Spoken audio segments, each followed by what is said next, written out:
Career success platform channel पर आप सभी का स्वागत है। बिहार सुपर टेट 2024 पर्यावरण एवं विज्ञान सेट नंबर 2 आज की क्लास में हम 30 अति महत्वपूर्ण प्रश्न कवर करेंगे। सभी क्वेश्चन आपके टेक्निकल है जो एग्जाम में बार बार पूछे जाते हैं और इन क्वेश्चनों के एग्जाम में गलत होने के चांस बहुत ज्यादा होते हैं क्योंकि सारे न्यू पैटर्न पर आधारित आपके प्रश्न है। एक्स्ट्रा फैक्टर डिटेल से भी आपको मैं कवर कराऊंगा जो एग्जाम के लिए अति महत्वपूर्ण टॉपिक होंगे। क्लास स्टार्ट करते हैं। क्वेश्चन नंबर 1, निम्न में से कौन सा विटामिन जल में घुलनशील नहीं है।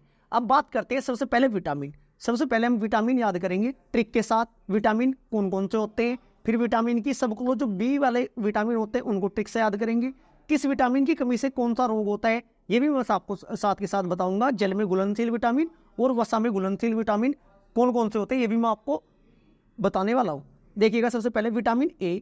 एक याद रखनी है आपको लाइन, रत पर एक टोपी, रत पर एक टोपी। रे से बनता है विटामिन ए का रासायनिक नाम, विटामिन बी का रासायनिक नाम थे से होता है। पर से क्या होगा बच्चों, पर से क्या होगा, पैसे पर इसमें साइलेंट है। एक से क्या होगा, विटामिन सी का नाम ए से बनता है, विटामिन डी का नाम कैसे बनता है, विटामिन ई का नाम टो से बनता है, विटामिन के का नाम थे से बनता है। सर कैसे कैसे बनता है हमें ये भी बता दीजिए। देखिएगा रे से बनता है आपका रेटिनोल। रे से क्या होता है, रेटिनोल। विटामिन ए का नाम क्या होता है, रेटिनोल रासायनिक नाम। विटामिन बी का रासायनिक नाम क्या होता है, थे से होता है आपका थायमिन। विटामिन सी का रासायनिक नाम क्या होता है, ए से बनता है आपका एस्कोर्बिक एसिड। विटामिन डी का रासायनिक नाम क्या होता है, कैसे, कैल्सीफेरोल। विटामिन ए का रासायनिक नाम टो से क्या बनता है, टोकोफेरोल। विटामिन के का रासायनिक नाम क्या होता है, फिल्नोक्विनोल। क्लियर है जी। अब बात करते हैं सब क्लोज बी वाली। बी वाले विटामिन के भी रासायनिक नाम एग्जाम में पूछे जाते हैं, उनको कैसे याद करोगे। थीराई की निकोपेंट, ये लाइन याद करना बहुत जरूरी है। थीराई की निकोपेंट। पाई बायोने फास्कर, पाई बायोने फास्कर। थी से बनता है विटामिन 1 का जो रासायनिक नाम है थायमिन। राई से बनता है राइबोफ्लोविन। ठीक है जी। विटामिन बी2 का नाम क्या होता है, विटामिन बी2 का रासायनिक नाम राइबोफ्लोविन होता है। इसके बाद की साइलेंट है। निको से बनता है निकोटोटिनेमाइड। विटामिन बी3 का रासायनिक नाम होता है। पेंट से बनता है आपका पेंटाथेनिक। विटामिन बी5 का रासायनिक नाम है। पाई से बनता है आपका पाइरोडोक्सिन। विटामिन बी6 का रासायनिक नाम है। बायो से बनता है आपका बायोटीन। विटामिन बी7 का नाम है। फास से बनता है आपका फालिक अम्ल। विटामिन बी11 का रासायनिक नाम है। ठीक है जी। इतना आपको पता होना जरूरी है क्योंकि यदि जल में और वसा में घुलनशील विटामिन नहीं पूछते तो रासायनिक नाम आपसे एग्जाम में जरूर पूछे जाएंगे। अब बात करते हैं जल में घुलनशील विटामिन और वसा में घुलनशील विटामिन। A B C D E के। कीड़ा याद रखना आपको, कीड़े से याद रख देना, कीड़ा। KEDA कीड़ा याद हुआ आपके। अब एक बात ध्यान रखो, ये एक तो आपका ये गिलास है, इसमें तो आपका वसा है। एक गिलास आपका ये है बच्चों, इसमें है पानी, इसमें क्या है, वसा। ट्रिक देखना कितनी जबरदस्त है, इसमें है पानी। अब एक कीड़ा है, ये कीड़ा है, क्या है जी, ये कीड़ा अगर वसा में डाल दिया तो क्या होगा, वसा में ये क्या हो जाएगा, तैरना बंद कर देगा। तो वसा में क्या हो जाएगा, अंदर चला जाएगा।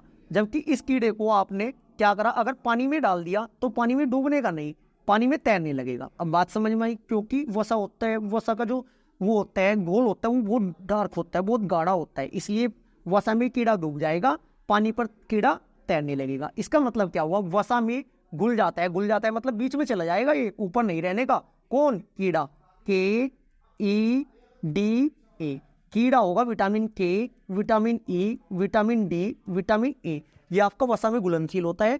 जबकि बचे कौन कौन से विटामिन बच्चों, बचे आपके विटामिन कौन कौन से बचे, ए बचा, और विटामिन ए नहीं, विटामिन बी बचा, और कौन सा बचा, लिख के देख लेते हैं। देखो ए बी सी, विटामिन सी बना, बी सी बचा आपका। बी सी आपका पानी में घुलनशील होगा, कीड़ा आपका वसा में घुलनशील होगा। इतना आप समझदार हो, जैसे जैसे मैं बता रहा हूँ वैसे इसे माइंड में सेट करते हुए चलना। ठीक है जी। तो पहले क्वेश्चन का राइट आंसर क्या होगा, जल में घुलनशील बी और सी होता है। जल में घुलनशील कौन कौन सा होता है बच्चों, बी और सी होता है, जबकि वसा में घुलनशील कौन कौन सा होता है? कीड़ा, KEDA। अब रट्टाफिकेशन नहीं करना है, रट्टाफिकेशन नहीं करना है, तो जो आपका कीड़ा होगा वसा में घुलनशील होगा, और जल में घुलनशील कौन सा होगा? बी और सी होगा। इसमें पूछा है नहीं, नहीं का मतलब क्या हुआ? जल की बात नहीं कर रहा है, किसकी बात कर रहा है? वसा की बात कर रहा है। जल पूछने के साथ साथ तो वसा वाला क्वेश्चन है, ये नहीं लगते, इस बात का आपको ध्यान रखना। 99% स्टूडेंट का ये क्वेश्चन गलत होने वाला है, यदि आपका ये टॉपिक भी क्लियर है। दोबारा रिपीट कर देता हूँ, सर गलत कैसे होगा, दोबारा समझो। मैक्सिमम स्टूडेंट क्या करेंगे? निम्न में से विटामिन जल में घुलनशील है, जल में घुलनशील कीड़ा लिखा होगा बच्चा, KEDA, कीड़ा लिख दिया। जल की बात है, नहीं है पूछा, BC बचेगा, BC में से यहाँ B या C लगाकर बच्चा आगे निकल जाएगा, इसलिए आपको ये गलती नहीं करनी है। इन गलतियों से मैं आपको बचाऊंगा और सभी क्वेश्चन आपके एग्जाम में ठीक कराऊंगा। तो क्या हुआ बच्चों? KEDA के अकॉर्डिंग ए आपका राइट आंसर हो जाएगा। नेक्स्ट क्वेश्चन, क्वेश्चन नंबर 2, सूक्ष्म जीवों को कौन कौन से वर्ग में बांटा गया है? सूक्ष्म जीवों को कौन कौन से वर्ग में बांटा गया है? क्वेश्चन नंबर 2 का आपका राइट आंसर हो जाएगा ऑप्शन नंबर डी, आपका राइट आंसर हो जाएगा उपरोक्त सभी। कौन कौन से होते हैं? जीवाणु भी होते हैं, कवक भी होते हैं, प्रोटोजोआ भी होते हैं, शैवाल भी होते हैं। कुछ बुक्स में आपका ये 4 प्रकार के दिए गए हैं, कुछ बुक्स में ये आपके 5 प्रकार के दिए गए हैं। अंतर क्या होता है? अंतर क्या होता है बच्चों? एक तो विषाणु होगा, जीवाणु होगा, प्रोटोजोआ होगा, कवक और शैवाल। कवक और शैवाल को यदि दोनों को मिला लिया जाए तो 5 प्रकार के होंगे, अन्यथा आपके 4 प्रकार के होते हैं। ठीक है जी, according to question and option आपको राइट आंसर लगाना है। नेक्स्ट क्वेश्चन, क्वेश्चन नंबर 3, किस सूक्ष्म जीव में सजीव एवं निर्जीव दोनों के गुण पाए जाते हैं? क्वेश्चन नंबर 3 का आपका राइट आंसर हो जाएगा विषाणु। अब मैं आपको एक डाउट यहाँ पर आपका हमेशा के लिए क्लियर कर दूं, कुछ बच्चों को डाउट होता है विषाणु एक जीवाणु, जीवाणु इंग्लिश में सबको पता है वायरस और बैक्टीरिया, वायरस और बैक्टीरिया अलग अलग होते हैं। देखिएगा, इनसे होने वाली बीमारी वाली भी क्लास में आपकी जल्द लेकर आऊंगा। विषाणु से कौन कौन सी क्लास होती है, जीवाणु से, विषाणु से कौन कौन सी बीमारी होती है, जीवाणु से कौन कौन सी बीमारी होती है। देखो, वी से वी वायरस को वी से लिखते हैं और विषाणु को भी वी बोले तो वी, इसका मतलब विषाणु को क्या कहा जाता है? वायरस, और जीवाणु को क्या कहा जाता है? बैक्टीरिया। क्लियर है जी। नेक्स्ट क्वेश्चन, क्वेश्चन नंबर 4, सूक्ष्म जीव कितने प्रकार के होते हैं? सूक्ष्म जीव कितने प्रकार के होते हैं? क्वेश्चन नंबर 4 का आपका राइट आंसर हो जाएगा 4 प्रकार के होते हैं। नेक्स्ट क्वेश्चन, क्वेश्चन नंबर 5, निम्न में से कोशिकीय जीव कौन सा है? निम्न में से कोशिकीय जीव कौन सा है? क्वेश्चन नंबर 5 का आपका राइट आंसर हो जाएगा, निम्न में से कोशिकीय जीव कौन सा हो जाएगा? Option number A, amoeba. ये आप 10th 12th में पढ़ते हुए आए हैं। क्वेश्चन नंबर 6, कवक क्या है? कवक क्या है बच्चों?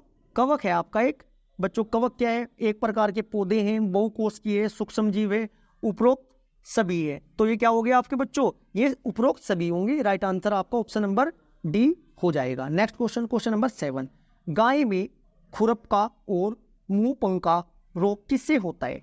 सभी क्वेश्चन एक्सेप्टेड है और आपके लिए बिल्कुल नए होंगे। ठीक है जी। क्वेश्चन नंबर 7 का आपका राइट आंसर हो जाएगा ऑप्शन नंबर बी, वायरस द्वारा। वायरस द्वारा प्रमुख रोग कौन से होते हैं? वायरस द्वारा मैं आपको याद करता हूँ, वायरस को आपको याद रखना है वायरस से। किससे याद रखना है? वायरस। चाचा का भाई चेचक वायरस से होता है। काम का भाई जुखाम वायरस से होता है, जुखाम, जुखाम। ठीक है जी। चाचा का भाई, ठीक है, चाचा को भाई को चेचक से याद किया हमने, काम का भाई को जुखाम को काम के भाई से याद किया है। ऐसी चलो मैं करा दूंगा, ये क्लास आपकी अलग से लेनी पड़ेगी। क्वेश्चन नंबर 8, जीवाणु किस प्रकार के जीव होते हैं? क्वेश्चन नंबर 8 का आपका राइट आंसर हो जाएगा, जीवाणु किस प्रकार के जीव होते हैं? राइट आंसर होगा आपका ऑप्शन नंबर डी, एक कोश के जीव, सूक्ष्म जीव, सर्वत्र पाए जाने वाले जीव। ऑप्शन नंबर डी राइट हो जाएगा। नेक्स्ट क्वेश्चन, क्वेश्चन नंबर 9, मजबूत रेसे जिनका उपयोग पैरासूट तथा चट्टान पर चढ़ने हेतु रस्सी बनाने में किया जाता है कौन है? रेनोन होते हैं, नायलॉन होते हैं, पोलिस्टर होते हैं या एक्रिलिक होते हैं? तो ये क्या होते हैं? ऑप्शन नंबर बी आपका नायलॉन होते हैं। नेक्स्ट क्वेश्चन, क्वेश्चन नंबर 10, निम्न में से प्राकृतिक बहुलक है? ये क्वेश्चन एग्जाम में बार बार पूछा जाता है। क्वेश्चन नंबर 10 का आपका राइट आंसर हो जाएगा पोलिस्टर होगा, सेलुलोज होगा, एक्रिलिक होगा या आपका नायलॉन होगा। क्वेश्चन नंबर 10 का प्राकृतिक बहुलक पूछा है बच्चों। क्वेश्चन नंबर 10 का राइट आंसर आ जाएगा, ये होंगे आपके क्या होंगे? सेलुलोज। ठीक है जी। Next question, question number 11। Question number 11 क्या कहा गया है, ठीक है जी। पॉलीथीन किस प्रकार का प्लास्टिक है? पॉलीथीन किस प्रकार का प्लास्टिक है, ये पूछा गया है। तो क्वेश्चन नंबर आपका 11 का राइट आंसर हो जाएगा, ये है आपका थर्मोप्लास्टिक। ऑप्शन नंबर बी आपका राइट आंसर हो जाएगा। Next question, question number 12। Cellulose का शुद्ध रूप क्या है? सेलुलोज का शुद्ध रूप होता है बच्चों आपका, क्वेश्चन नंबर 12 का राइट आंसर हो जाएगा ऑप्शन नंबर ए, कागज। सेलुलोज का शुद्ध रूप कागज होता है। Next question, question number 13। मानव शरीर का सामान्य तापमान कितना होता है? मानव शरीर का सामान्य तापमान कितना होता है? राइट आंसर हो जाएगा क्वेश्चन नंबर 13 का आपका, 13 का राइट आंसर क्या हो जाएगा बच्चों? 13 का राइट आंसर हो जाएगा option number B, 37 degree Celsius. ये सेल्सियस में पूछता है, फ़ारेनहाइट में पूछता है, ठीक है जी। ये दोनों में पूछा जाता है या तीनों में भी पूछा जाता है। सेल्सियस को फ़ारेनहाइट में कैसे कन्वर्ट करते हैं, फ़ारेनहाइट को, ठीक है जी, कैसे कन्वर्ट करते हैं सेल्सियस में, ये भी आपकी क्लास में जल्द प्रोवाइड करा दूंगा, ट्रिक वाली short video. Next question, question number 13। Teflon क्या है? टेफ्लॉन क्या है? क्वेश्चन नंबर 14 का आपका राइट आंसर हो जाएगा option number C, thermosetting plastic होती है। ऑप्शन नंबर सी आपका राइट आंसर हो जाएगा। Next question, question number 15। उच्च अनुभार वाले बहुलक को क्या कहते हैं? उच्च अनुभार वाले बहुलक को क्या कहते हैं बच्चों? उच्च अनुभार वाले बहुलक को कहा जाता है, ऑप्शन नंबर ए आपका राइट आंसर हो जाएगा, प्लास्टिक कहा जाता है। Next question, question number 16। Bakelite क्या है? बेकेलाइट क्या है? क्वेश्चन नंबर 45 का आपका राइट आंसर हो जाएगा बच्चों, क्वेश्चन नंबर 45, क्वेश्चन नंबर 16 का आपका राइट आंसर हो जाएगा ऑप्शन नंबर सी हो जाएगा, thermosetting plastic. Question, question number 17। पदार्थ जो प्राकृतिक प्रक्रिया में जीवाणु द्वारा अपघटित हो जाता है क्या कहलाता है? क्वेश्चन नंबर 17 का आपका राइट आंसर हो जाएगा ऑप्शन नंबर ए, जैव निम्नीकरण कहलाता है। Next question, question number 18। Rayon किस प्रकार का रेशा है? रेयोन किस प्रकार का रेशा है? क्वेश्चन नंबर 18 का आपका राइट आंसर हो जाएगा ऑप्शन नंबर बी, संश्लेषित आपका रेशा है। Next question, question number 19। कपड़े किस प्रकार से प्राप्त होते हैं? क्वेश्चन नंबर 19 का आपका राइट आंसर हो जाएगा ऑप्शन नंबर सी, प्राकृतिक स्रोतों से प्राप्त रेशों से और कृत्रिम स्रोतों से प्राप्त रेशों से कपड़े आपके प्राप्त होते हैं। Next question, question number 20। निम्नलिखित में से कौन सा थर्मोप्लास्टिक नहीं है? क्वेश्चन नंबर 20 का आपका राइट आंसर हो जाएगा, right answer option number D, bakelite आपका राइट आंसर हो जाएगा, ठीक है जी। Next question, question number 21। रेशे कितने प्रकार के होते हैं? क्वेश्चन नंबर 21 का आपका राइट आंसर हो जाएगा ऑप्शन नंबर फर्स्ट, 2 प्रकार के रेशे आपके होते हैं। Next question, question number 22। कृत्रिम रेशम किस प्रकार बनाया जाता है? क्वेश्चन नंबर 22 का आपका राइट आंसर हो जाएगा, कृत्रिम रेशम किस प्रकार बनाया जाता है? सेलुलोज से बनाया जाता है। Right answer option number D हो जाएगा। Next question, question number 22। Question number 23 क्या कहता है जी? कल कारखानों में निर्मित रेशों को क्या कहते हैं? क्वेश्चन नंबर 23 का आपका राइट आंसर हो जाएगा ऑप्शन नंबर डी, मानव निर्मित और संश्लेषित कहते हैं। Next question, question number 24। निम्नलिखित में से कौन सा प्राकृतिक रेशा है? क्वेश्चन नंबर 24 का प्राकृतिक रेशा बताना है निम्नलिखित में से। राइट आंसर हो जाएगा आपका ऑप्शन नंबर सी, ऊन है जी। Next question, question number 25। संश्लेषित रेशे छोटी इकाइयों से बने होते हैं, जिन्हें क्या कहते हैं? संश्लेषित रेशे छोटी इकाइयों से बने थे, इन्हें क्या कहते हैं? राइट आंसर हो जाएगा आपका एकलक कहते हैं। Next question, question number 26। Spin rate निम्नलिखित में से किस कार्य के लिए प्रयुक्त किया जाता है? स्पिन रेट किसके लिए प्रयुक्त किया जाता है? क्वेश्चन नंबर आपका 26 का राइट आंसर हो जाएगा ऑप्शन नंबर डी, धागा बनाने के लिए। Next question, question number 27। कपास एक बहुलक है जिससे निर्मित होता है, क्या निर्मित होता है? कपास से। क्वेश्चन नंबर 27 का आपका राइट आंसर हो जाएगा, इससे होता है बच्चों सेलुलोज। मोस्ट इंपोर्टेंट क्वेश्चन है, यदि आप पहली बार मेरी क्लास देख रहे हैं तो आपको कंप्लीट क्लास देखनी चाहिए और नए नए एक्सेप्टेड क्वेश्चन कवर करनी चाहिए। Next question, question number 28। निम्न में से कौन सा मानव निर्मित रेशा है? निम्न में से कौन सा मानव निर्मित रेशा है? क्वेश्चन नंबर 28 का राइट आंसर हो जाएगा option number C, rayon. Next question, question number 29। निम्न में से सबसे अधिक सक्रिय धातु कौन है? सक्रिय धातु बतानी है। क्वेश्चन नंबर 29 का आपका राइट आंसर हो जाएगा ऑप्शन नंबर, इसमें है बच्चों पोटेशियम है, सोडियम है, या तांबा है, या आपका सोना है। क्वेश्चन नंबर आपका 29 का राइट आंसर हो जाएगा, क्या हो जाएगा? Option number A, potassium. Option A number A आपका राइट आंसर हो जाएगा। Next question, question number 30। धातुओं का वह गुण जिसके कारण उन्हें पीटकर सिट में परिवर्तित किया जा सकता है कहलाता है। क्या कहलाता है बच्चों? धातुओं को पीटकर। क्वेश्चन नंबर 30 का आपका राइट आंसर हो जाएगा। इनको कहते हैं क्या? आघात वर्धनीय। आज की क्लास बच्चों हमारी यहीं पर समाप्त होती है। यदि क्लास आपको अच्छी लगी है तो वीडियो को ज़्यादा से ज़्यादा लाइक करें, शेयर करें। यदि चैनल को अभी तक आपने सब्सक्राइब नहीं किया तो चैनल को सब्सक्राइब करें। आज से ही आपकी शॉर्ट वीडियो वाली रेखागिरी मैम आपको पर्यावरण और जीके कवर कराएगी। ठीक है जी। इसके बाद आपको मैथ वाली शॉर्ट ट्रिक वाली क्लास भी मैं जल्द से आज से ही आपकी स्टार्ट हो जाएगी।